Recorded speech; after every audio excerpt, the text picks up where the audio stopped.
Hiyo unayosikiliza mara kwetu ni 100.3 Bift Radio kupitia rafa na pia simu. Tunazungumza kwenye meza ya mazungumzo asubuhi hii. Uko na Misami 0742522225 nambari ya mazungumzo kwenye meza ya mazungumzo. Nachukua simu na SMS ya kwako, tunasemezana, tunaekana vizuri asubuhi hii ya leo. Kwenye simu na SMS sema nami. Hello. Balozi. Safi kabisa. Habari za asubuhi Karayu, Guyo Karayu. Safi sana Balozi, mambo? Safi kabisa. Mmemkaje hapo? Naamka salama, tunashukuru Mungu. Naam, karibu tusemezane ba. Asante bwana, nimesalamia watu wote kiwholesale. Aha. Others Balozi, baada ya kumalizana na Rigiji na Muturi. Ndio. Mimi naona Kasongo ya sasa amewalenga. Amelenga kina nani? CCK wamepeana notice ya kurevoke broadcasting license ya Standard Group. Analenga Standard Group That is KTN, Radio Maisha na gazeti ya Standard. Ya wote wale. Sasa wamepeana notice ya kurevoke broadcasting license yao. Zipo sheria ambazo zinasimamia masuala ya urushaji wa matangazo, na sidhani serikali na uwezo wote ule wa kuingilia uhuru huo wa urushaji wa matangazo na uhuru wa kujieleza. Wacha tuone itakuwaje. Wacha wangangane.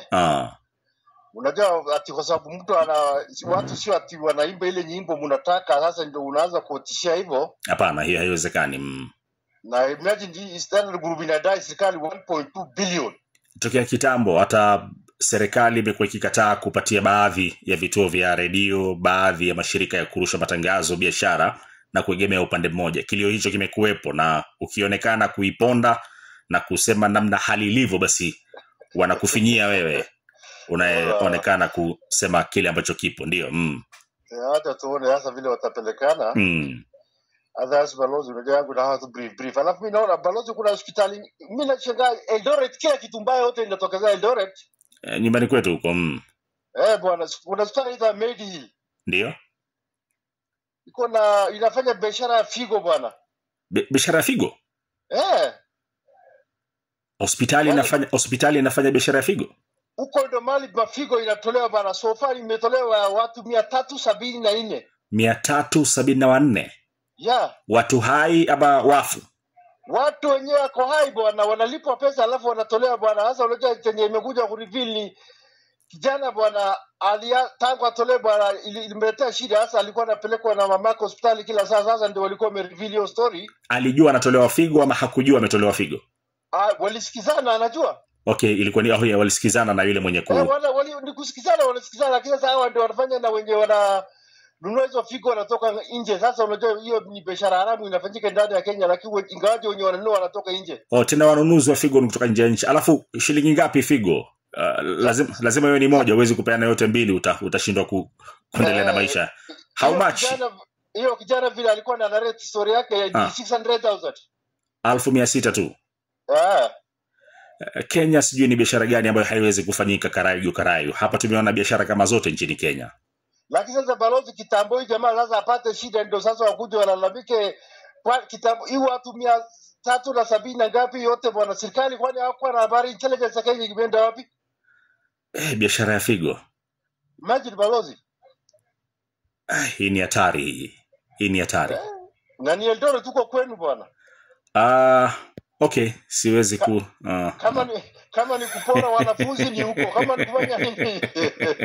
Eldoret kwenu bwana, kubaya. Na wenye kupora wanafunzi waliwapora wakiwa magavana, mpaka leo hii ni maseneta, alafu tena wanakaa kwenye kamati za kuchunguza sakata. Unashangaa huyu vipi anakaa kwenye kamati ya kuchunguza sakata, nauliza maswali wakati yeye mwenyewe kuna sakata kubwa ya ulaghai wa mamilioni ya pesa inamsubiri.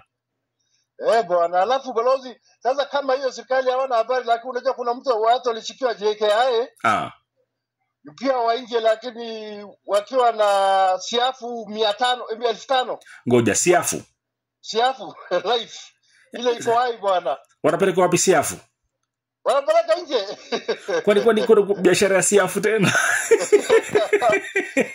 Balozi, 5,000 siafu bwana ilipatikana, wanasema. Lakini nimeshangaa ati najua DPP wakati alipeleka anasema hiyo kitu ina cost almost 10 million. Sasa sijui walipiga Ulisema ya 10 million sio walipiga bei namna gani? Kwani wao ni siafu aina gani? Si tu ingie hiyo biashara Karayo hiyo siafu tuache shughuli hizi za utangazaji. Sio kama tunaona siafu hiyo tunaitoro kama tunaua bwana sasa watu wanaibeba wakinunua alafu sasa wanaambiwa tina cost 10 million wanastaki. Tunawatafutia dawa ya kuua siafu, kumbe siafu pesa. Pesa bwana ndio ajabu sana. Ajabu sana. Unajua mimi ndio tunataka pesa sana bwana. Tayari tuanze hiyo biashara. Ati siafu ngapi, karibu milioni ngapi siji? Hebu rejelea. Siafu ilikuwa 5,000 imepatikana. Ndio. Ikibeba ati wanasema ina cost almost 10 million. Sasa hapa awali siafu ilikuwa inauzwa wapi ndio serikali wajua GPP akajua bei. Okay. Walijuaje bei ya hao siafu? Kwani ni biashara gani ya siafu ilikuwa inafanyika pale nyuma ndio wakaweza kugeji bei ya siafu hiyo? Siafu hao. Na ni kweli ni swali zuri. Ni swali zuri hilo. Balozi ikimalizia bwana the new as Isaac amesema the new watermelon ndio amesema sasa CDF ndio kwa MPs lazima irudi kwa county. CDF itoke kwa MPs hiyo kwa county. Bwana anasema atapigana na hao MPs kabisa. Umesema nani? New watermelon. Nani huyo new watermelon? Yule baba. Baba naye mzee ana. Mzee ana midomo miwili bana. Mzee anakuwa na midomo miwili. Yuko huko mara yuko kule. Anasema hiyo mambo ya CDF yote ni mambo yanataka ifanywe na governors. Ndio. Sasa nyinyi ati mnafanya kazi ya governors alafu mnaenda kuambia wananchi wao governors wafanye kazi au wale wafanye kazi kwa sababu nyinyi ndio peana mabazari. Sasa anasema hiyo kitu lazima itarudi kwa county. Italeta mtafaruku pale bungeni, maana hao wabunge wanajua wana mamlaka makubwa sana. Wao ni wenye kubuni sheria. Je, watakubali kugeuza sheria hiyo?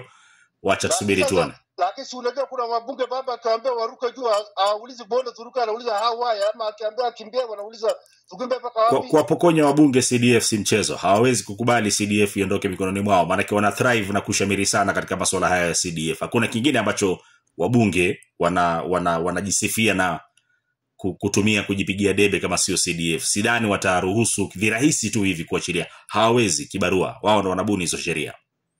Lakini mzee amesema lakini wacha tuone vile itakuwa. Ndio mzee. Azazi balozi sina maneno mengi bwana. Wewe jitayarishe bwana tuanze hiyo biashara. Biashara ya siafu. Wako wengi sana sehemu hizi za mstuni huko. Asante sana Karayo. Hiyo inayotegea mwana kwetu ni 100.3 Biftu Radio. Rauka na Biftu uko na misami kupitia SMS na pia simu tunazungumza 0742522425 yangu nambari ya mazungumzo kwenye meza ya mazungumzo asubuhi hii. Sema nami katika Rauka na Biftu.